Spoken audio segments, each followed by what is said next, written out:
How to study. What is active studying? Studying actively means engaging with the material in a way that is meaningful and promotes retention. Reading over class notes or presentation slides, for example, is considered passive studying. It will not test your true understanding of the material and will only help you to retain a minimal amount of information.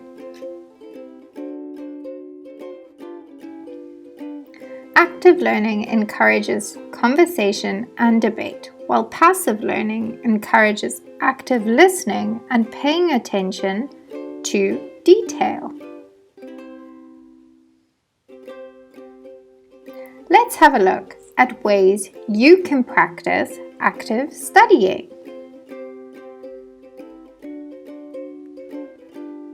1. Write down what you already know about the topic you are studying. 2. Ask questions as you read through your course material.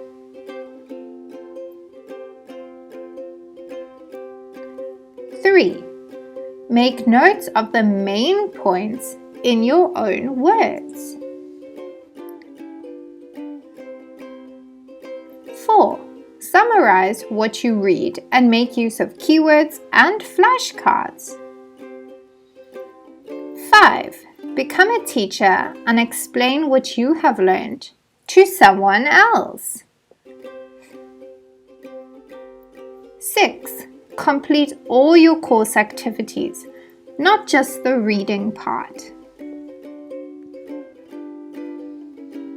7. Take part in course discussions by sharing your ideas and asking questions.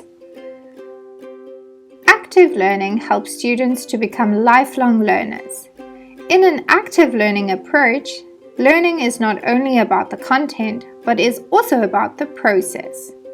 Active learning develops a student's independence and ability to learn.